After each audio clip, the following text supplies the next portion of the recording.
Bonjour à tous et bienvenue pour cette dernière vidéo de cette semaine spéciale Nostromo Édition et François Bachelard avec Stéphanie. Hello. Alors je dis plus My Catwoman parce que c'est vrai qu'en fait tout le monde t'appelle Stéphanie dans le podcast.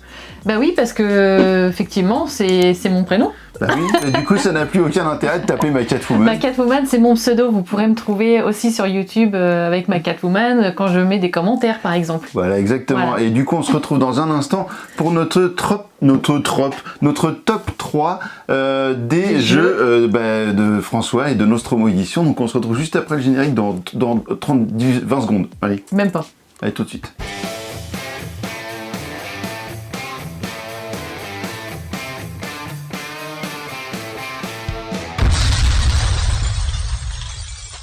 Alors oui, en effet, c'est pour le top 3 qu'on se retrouve aujourd'hui, en ce samedi, après avoir vécu tant d'émotions cette semaine. Quelle semaine! C'était incroyable. Une belle semaine chargée, mais j'espère que ces vidéos vous ont plu et que le podcast également, vous en avez appris plus sur François, sur son parcours et sur ses super idées qu'il a depuis des années. Bah oui, et j'espère que François et Nostromo vont partager un petit peu tout ça, parce que j'ai vu qu'il y a eu un partage de Orcs versus Orcs, mais il n'y a pas que ça cette semaine, donc attention à bien suivre l'actualité de Tu joues ou quoi, François, pour... savoir que tu es bien mis en avant cette semaine et partager tout ça, parce que nous on le fait parce qu'on t'aime beaucoup, enfin on t'aime beaucoup, en même temps on le connaît pas non plus de ouf, mais on a eu un coup de cœur quand même. Oui, c'est ça fait partie des coups de cœur, des rencontres ludiques qui passent pas inaperçues. Déjà il y avait un coup de cœur pour tes jeux et maintenant il y a un coup de cœur pour toi et pour ta fille Cécile qui est adorable. Qui est community manager de Nostromo Édition. C'est elle qui repartage les posts, logiquement. Voilà. Alors du coup, vous aviez, alors on va faire un petit récap, vite fait comme ça, sur la chaîne. Alors je mets la boîte comme ça va essayer de pas trop nous cacher un petit peu quand même. Enfin, il y avait Eteria dont j'avais parlé déjà il y a quelques temps. Oui, c'était pas cette semaine ça. Non, ça c'était pas cette semaine, mais c'était déjà un jeu de François qui était illustré par Emma Rakoto Malala et Lucie Mercier et qui était donc édité chez Nostromo. C'est bien malgache ça comme prénom. Ouais, je sais pas du tout. Mais donc ça c'était déjà Eteria. Ensuite il y avait eu sur la chaîne également Pof Rivality, voilà, avec les golems. Voilà, c'était une bagarre de golems avec des magiciens, etc. Donc c'était déjà des univers bien particuliers. Il y avait eu Saré. Alors du coup, j'ai pas la boîte à vous présenter parce que malheureusement, à mon grand désespoir, on n'a pas la boîte. On n'a plus la boîte. Voilà, on n'a plus la boîte, donc ça complète pas notre collection. Donc écoutez, c'est comme ça. On verra bien un jour. Faut qu'on retrouve. Et puis donc cette semaine, on vous a parlé, alors en premier, hop là, il y a eu la grosse vidéo de la grosse boîte de ça, c'est Orcs versus Orcs, donc un nouveau jeu, un récent de François, avec sorti début d'année. Voilà, sur de la conquête de territoire, sur de la bagarre, tout ça, c'est trop bien. Tout à fait. Ici, on a A Long History, qui faisait partie d'une gamme comme ça historique, qui commence une vraie gamme historique, que l'on retrouve aussi dans Clash 451 qui est juste ici, voilà, hop là, il y a des reflets parce que la boîte elle brille pas mal.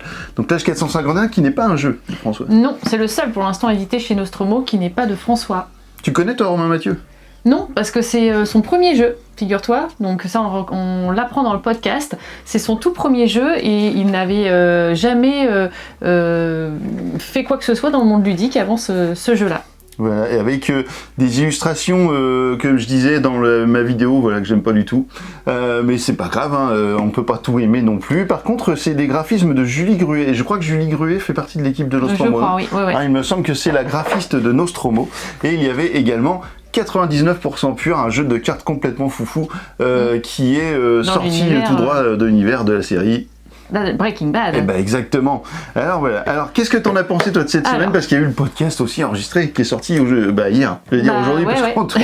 C'est ça, c'est sorti vendredi. Bah écoute, moi comme je te disais tout à l'heure, ça a été une belle rencontre, François.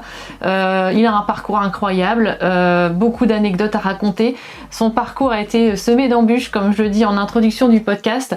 Voilà, il a connu du plagiat en tant qu'auteur avec l'affaire Nostromo. Je vous invite à aller écouter vraiment le podcast pour savoir un petit peu de quoi il s'agit. Nostromo, qui est du coup le nom de sa maison d'édition aujourd'hui, voilà, c'est un petit clin d'œil. Et le prochain jeu est un gros clin d'œil. Voilà, et dans les annonces prochaines de ces jeux à venir, il y aura effectivement Mission Aldébaran, et qui reprend son jeu de départ Nostromo, mais dans un univers complètement loufoque également. Voilà, c'est plutôt... mais le nom Aldébaran, il y a un lien avec le nom de la personne qui avait fait le plagiat à une époque. Exactement. Donc, mais bon, tout ça, c'est dans le podcast. Ça, c'est bien rigolo quand même. Faut admettre c'est quand même quelqu'un qui a de l'humour. Hein. Oui, il a de l'humour et de la répartie surtout. Ouais. Donc, écoute, on l'a rencontré donc au Festival du Jeu. Ça a été un vrai bonheur. On avait fait une vidéo que je vous invite également à aller voir sur les vidéos de retour du festival, dans laquelle il y a une interview avec François d'environ 10 minutes, je pense, un truc comme ça. Et là, maintenant, on va passer à notre top 3. Ouais. Et on a pris beaucoup de plaisir à jouer, à découvrir tous ces jeux, parce que là, il en a eu une palanquée quand même ces derniers mois. Et puis, il y en a d'autres qui arrivent. Il y a celui-là. Et on a eu la chance surtout de tester des jeux là qui arrivent bientôt.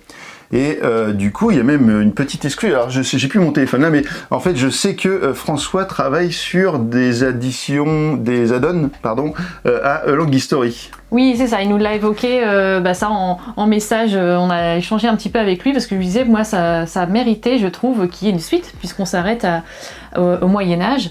Et donc, on a envie de savoir un peu la continuité. De continuer l'histoire. Continuer l'histoire, c'est jusqu'à la période d'aujourd'hui, voire peut-être plus, pourquoi pas. Et d'arriver, c'est ce que je disais dans la vidéo, même d'arriver, pourquoi pas, dans le futur, ça serait carrément cool. Alors, ton top 3 à toi, est-ce qu'on a un top 3 qui est quasiment le même? Ouais, c'est quasiment le même. À un point, en fait, mon 3 est son 2, et son 2 est mon 3. C'est ça. Donc moi, mon 3, c'est Orc versus Orcs.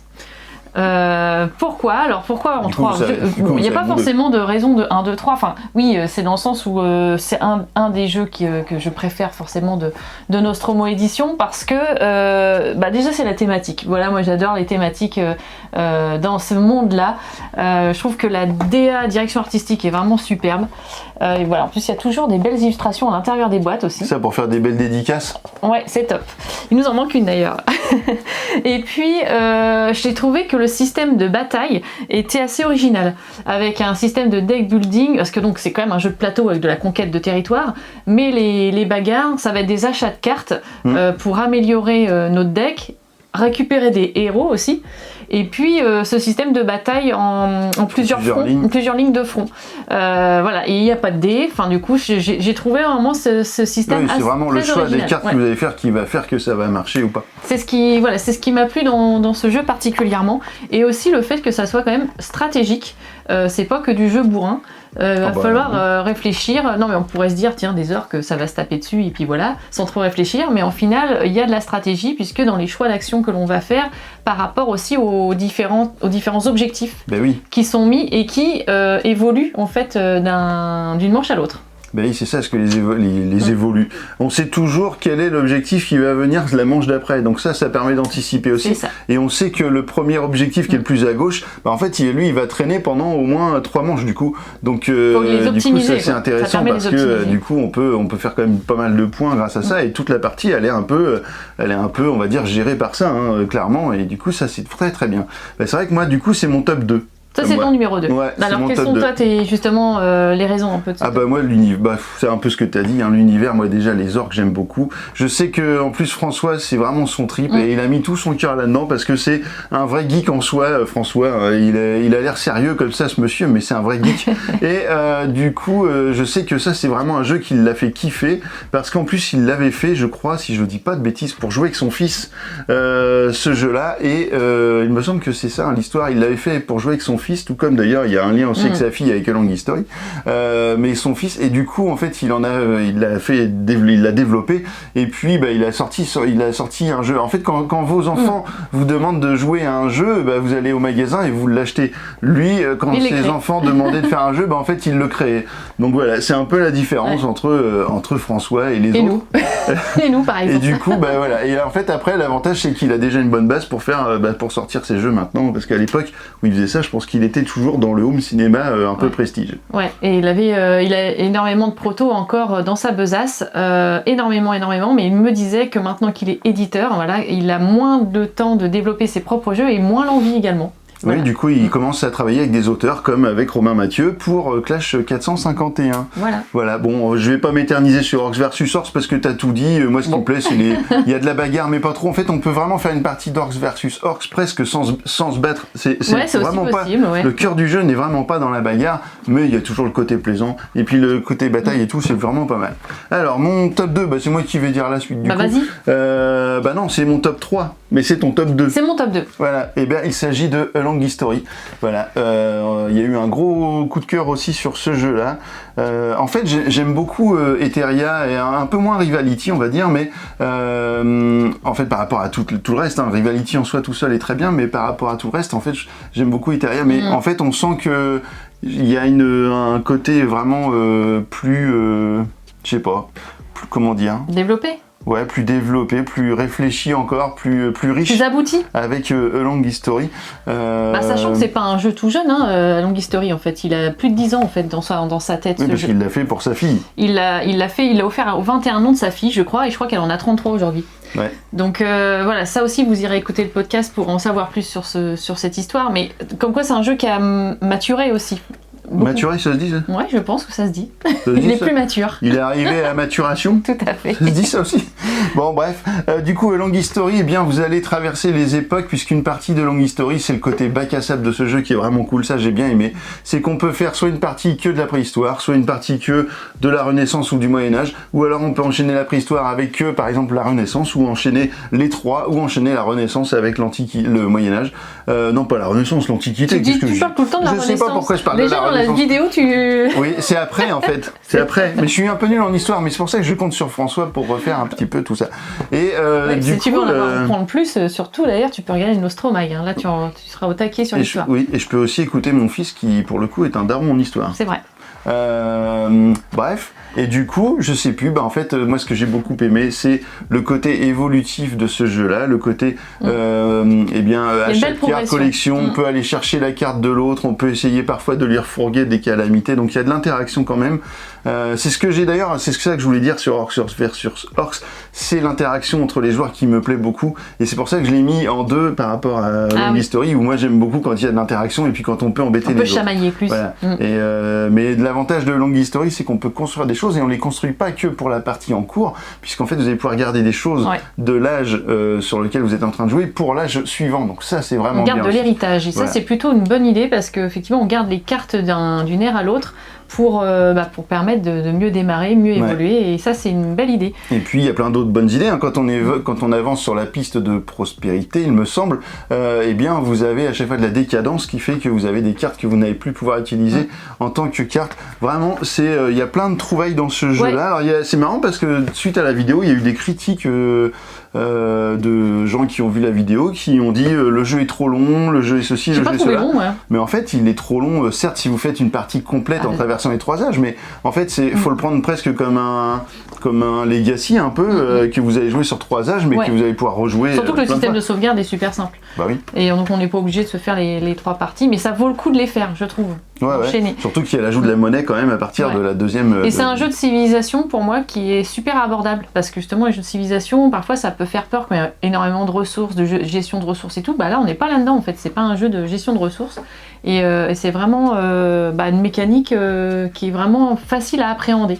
Et j'aime beaucoup ce fait de les ressources qui sont en fait des dés, et le fait qu'on peut relancer, donc il n'y a pas que du hasard, parce que ça c'est bien relou parfois dans les jeux.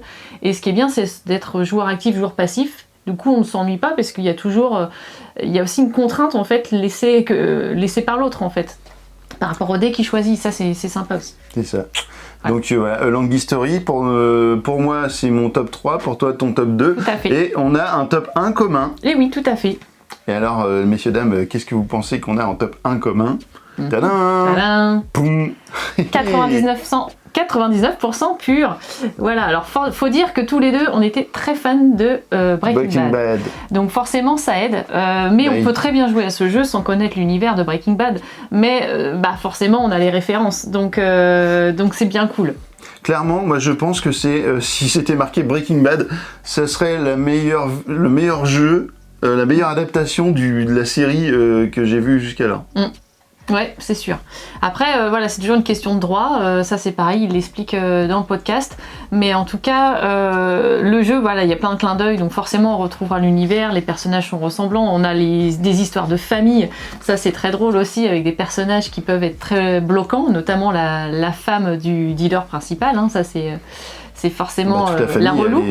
Ouais, et puis en fait, les personnages de la famille, les deux femmes et le fils, aussi, ouais. sont un peu des personnages qui rapportent rien, mais qui peuvent un peu... Enfin, si, le fils peut rapporter. Oui, il rapporte des points. Mais à condition de réunir la famille, quoi. Donc, c'est un jeu vraiment dynamique, je trouve, plein de rebondissements. Ah, mais avec une interaction de ouf. Voilà, beaucoup d'interactions. Et ce que j'aime vraiment beaucoup dans son idée de jeu, c'est qu'on choisisse en fait en cours de partie si on veut faire partie des trafiquants en gros, ou si on veut faire partie des flics. Et ça c'est très drôle parce qu'en fait il y a aussi une prise de risque pour optimiser son compte de points et c'est une super idée. Voilà. Bah oui, parce que du coup on pourrait justement le jeu pourrait ne pas être génial dans le sens où si tu étais d'office la carte que tu tires, parce qu'au début tu tires une carte si tu es chimiste ou tu fais partie de la DEA, et en fait si tu devais vraiment respecter ça, du coup suivant le tirage de cartes que tu vas avoir devant toi et la draft, etc., c'est juste, tu vas faire un score de merde ça parfois. Pourrait être contraignant, ouais. Et du coup, la contrainte pourrait faire que en fait le jeu soit en fait chiant. Alors que là, au final, il y a un gros twist à la fin, parce que oui, certes, tu as ta petite carte qui te donne plus 3 points, mais en fait, tu peux dire sans regarder ta piste de pli, ta piste de pli, enfin, tu peux dire oui, en fin de compte, je vais jouer plutôt l'autre camp parce que je suis sûr que par rapport à ce que j'ai pris, je vais avoir plus de points, c'est sûr. Puis parfois tu vas te tromper, mais c'est comme ça. 99% pur, c'est notre choix, c'est pour 2 à 4 joueurs, pour 14 ans et plus, parce que la thématique forcément, elle n'est pas forcément à jouer avec des gens qui ont 8 ans. Ça va faire 14 ans. Et puis en plus c'est compliqué quand même à jouer. Alors, c'est pas compliqué en soi, le jeu est très simple, mais... appréhender les pouvoirs des cartes, pour appréhender tous les pouvoirs de chaque personnage, parce qu'on a plusieurs façons à chaque tour, enfin tu l'as expliqué, on ira voir la vidéo. Il faut aller voir la vidéo, voyons. On a différentes options, et quand on veut appliquer une puissance de carte, enfin une action de carte, il y a des fois il faut s'y retrouver. Et voilà. Mais en tout cas pour nous, du coup c'est 100%. Ouais, c'est 100%. Oui, parce que le truc, c'est qu'il faut être le premier joueur à atteindre les 99%, les 99 points en succession de manches. Et puis, si vous dépassez tous les deux à la même manche, c'est celui qui a le plus de points. N'oubliez pas également que Nostromo François ne s'arrête pas aux jeux de société. C'est un monsieur qui est complètement foufou, puisqu'il a ici une équipe fofolle. C'est le Nostromag. Vous en avez 2 qui sont sortis. Il y en a eu un qui est sorti à Cannes l'année dernière. Il me semble que c'est à Cannes l'année dernière. Et puis vous avez le deuxième qui est là, qui est sorti donc à Cannes cette année. Il y a une centaine de pages et en fait c'est très riche parce que là sur le deuxième il y a plus de la moitié du magazine qui détaille chaque carte de A Long History. Donc là il y a un puits de connaissances, des recherches de dingo. Et puis ce qui est super intéressant, c'est qu'il y a plein de modes de jeu nouveaux. Donc là il y a un mode de jeu solo, il y a un mode de jeu 2 joueurs coop. Il y a pas mal de nouvelles choses, et dans chacun des éditions il a proposé des variantes en fait à ces jeux. Et puis pour les gens qui auraient sarré et qui seraient moyennement satisfaits du côté parfois chance du tirage de cartes, etc., et en fait il y a une nouvelle version des règles pour sarré qui est entièrement dans ici au niveau du Nostromag. Vous avez la version 2 des règles de Sarré qui est juste ici. C'est ça. Et ça, c'est vraiment cool. Parce qu'en fait, il se contente pas de juste travailler sur des nouvelles choses. En fait, il entretient toujours les choses qui sont passées. Et c'est ce qui se passe avec le Nostromag. Donc, si vous avez des Nostromag chez vous, gardez-les précieusement. Ne les revendez pas parce que ça vous servira toujours. Et là, on voit une petite image de Mission Aldébaran, qui arrive bientôt, qui arrive pour la fin de l'année, a priori. Donc, les Nostromag, ils sont disponibles sur le site de Nostromo, je pense. Vous pouvez les commander directement chez eux. Vous les trouverez pas en librairie, je crois pas. Donc écoutez. Maintenant que vous savez tout. Vous savez tout sur l'univers de Nostromo et de François. Maintenant alors. Alors attendez, faut quand même penser à nous mettre des j'aime. Oui. Et puis. À vous abonner. À vous abonner, à partager les contenus, parler du podcast autour de vous. Si vous avez aimé tous ces contenus, ça nous soutient et ça nous fait super plaisir de lire vos commentaires.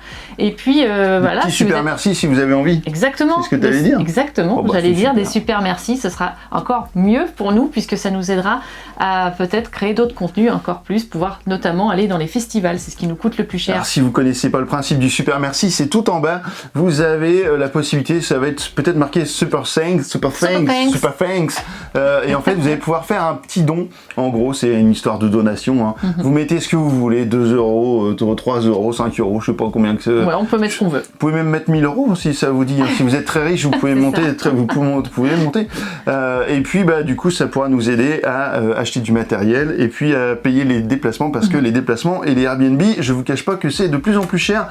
Et je sais pas si on pourra toujours aller comme ça partout parce que c'est pas facile. Voilà. Donc du coup, ce sera bien dommage si on n'y arrive plus. Mais en tout cas, si vous aimez les contenus, en fait, n'hésitez pas. Exactement. Et puis merci pour votre soutien. Et puis alors maintenant que vous savez tout sur les jeux de Nostromo Édition et de François Bachelard, alors tu joues quoi ?